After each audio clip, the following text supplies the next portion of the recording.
When I bought my home in Fairview Estates, I thought I was investing in my future. It was a beautiful neighborhood with tree-lined streets and well-maintained properties, and I was told the HOA was in place to protect property values and keep the community in order. I quickly learned the truth. The HOA wasn't there to help homeowners.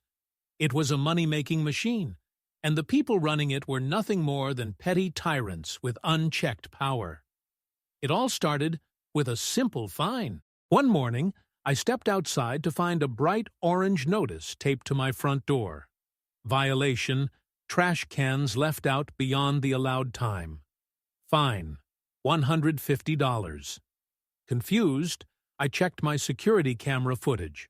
The trash had been collected at 8 a.m., and I had brought the bins in at 8:27 a.m. I called the HOA office, expecting a reasonable explanation. Instead, I was met with a cold, robotic response. All violations are final. If you wish to contest the fine, you may do so at the next HOA board meeting in 3 months. 3 months? Over a 27-minute delay? I realized then that this wasn't about keeping the neighborhood in order. It was about squeezing money out of homeowners. Over the next few months, the fines kept coming. $200 for having a flower pot that was too bright. $300 for improper lawn maintenance, even though I paid for professional landscaping. $500 for unauthorized holiday decorations, even though I had put up a single wreath. When I talked to my neighbors, I realized I wasn't alone. Everyone had been targeted. Elderly residents had been fined for having small cracks in their driveways. Families had been penalized for letting their kids leave bikes in their yards. The HOA had turned into a racket, and no one knew how to fight back. That's when I decided I wouldn't just fight the HOA, I would take them down. I started by attending every HOA meeting, quietly listening, taking notes, and watching how the board operated. I learned that the president, Greg Mitchell, had been in power for nearly a decade. No one had ever successfully challenged him because he controlled the elections, manipulated the rules, and silenced anyone who questioned him. But I had a plan, and by the time I was done, Greg and his entire corrupt board wouldn't just be out of power. They'd be exposed for the frauds they were. I knew that if I wanted to take down the HOA board, I had to be smart. Greg Mitchell had spent years consolidating power, surrounding himself with board members who owed him favors. They weren't just enforcing ridiculous fines, they were stealing money, and I was going to prove it. I started by digging into the HOA's financial records. As a homeowner, I had the right to request a breakdown of where our dues were going.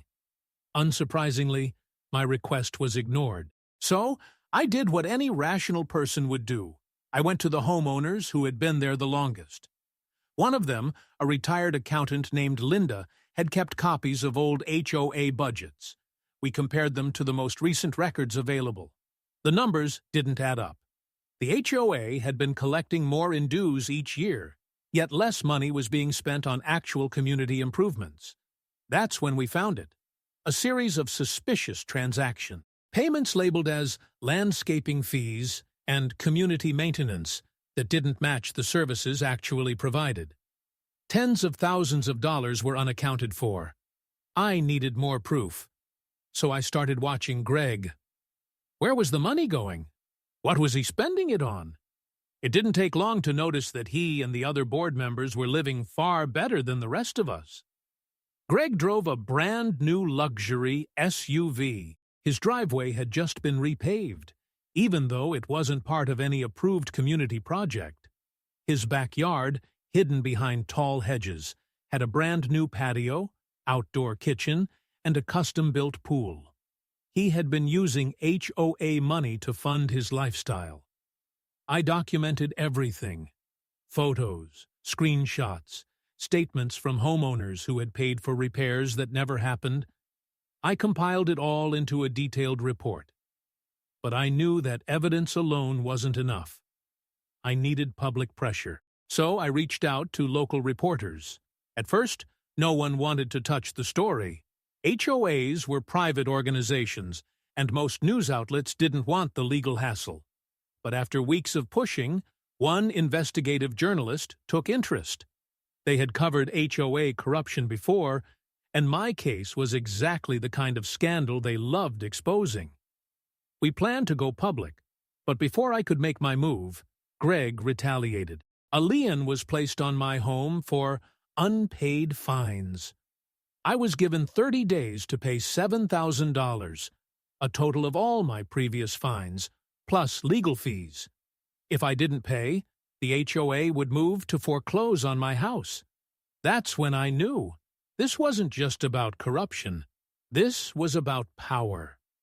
Greg thought he could bully me into silence. He had no idea what was coming. Greg Mitchell had made a critical mistake. By placing a lien on my home, he had escalated the fight to a level he couldn't control. He thought he could intimidate me into silence, but all he did was make my case even stronger. I took the evidence I had gathered, the fraudulent transactions, the misused HOA funds, and now the retaliatory lien, and filed an official complaint with the state's HOA regulatory agency. At the same time, the investigative journalist I had contacted was preparing a full exposé on Greg's corruption. While I waited for the investigation to move forward, I focused on rallying the homeowners. Many were still afraid, but others had finally reached their breaking point. The excessive fines, the mismanaged funds, the constant intimidation, it had to end. We started a petition to recall the HOA board. According to the bylaws, if we could collect signatures from at least 60% of homeowners, we could force a vote to remove Greg and his allies from power. Greg, of course, tried to stop us. He sent out mass emails claiming that I was spreading misinformation. He threatened homeowners with increased dues if they supported the recall. He even held an emergency HOA meeting, trying to convince people that I was a troublemaker. But he underestimated just how fed up people were. We collected over 70% of homeowner signatures. The recall vote was officially scheduled, and for the first time in a decade, Greg wasn't in control. Days before the vote, the news story finally broke. The investigative journalist released a damning article outlining how Greg had been using HOA funds for personal gain. The evidence was overwhelming. Unauthorized payments, secret accounts, luxury home upgrades, all funded by homeowner dues. The reaction was immediate. Homeowners were furious. The state HOA regulatory agency launched a formal investigation. Local officials announced that they would be reviewing the HOA's financial records for legal violations. Greg tried to deny everything, but it was too late. The evidence was out. The pressure was mounting, and his kingdom was crumbling. When the night of the recall vote finally arrived, the community center was packed. Greg showed up, flanked by his remaining allies, but it was clear he had lost. The votes were counted. Greg Mitchell was officially removed as HOA president. But that wasn't the end. The criminal investigation was still ongoing, and I had a feeling Greg's problems were just beginning. Greg Mitchell's removal as HOA president was a victory, but the fight wasn't over yet. The state's investigation was still underway, and homeowners wanted justice. Greg had spent years weaponizing the HOA against us, and we weren't about to let him walk away without consequences. As the new board took over, we demanded a full audit of the HOA's finances. What we found was even worse than we expected.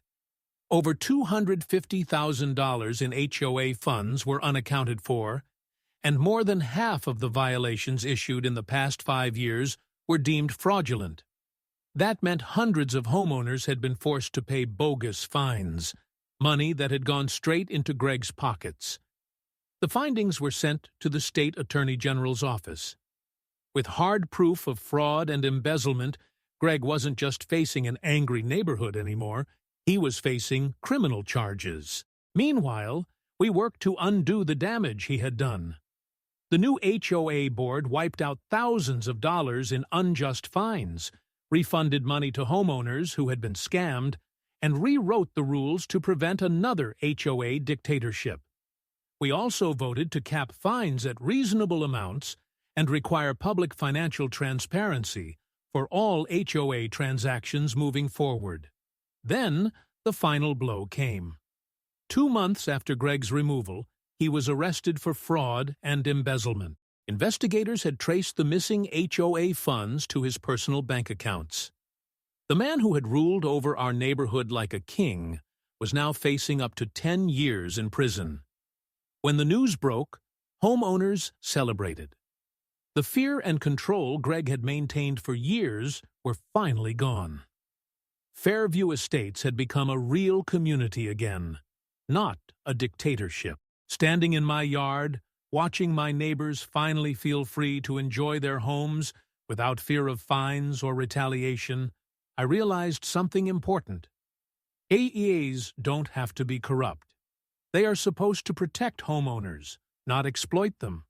But when power goes unchecked, it's up to us to fight back. Greg thought he was untouchable. He thought he could intimidate, steal, and manipulate his way into absolute control. But in the end, justice won, and I made sure he would never control another neighborhood again.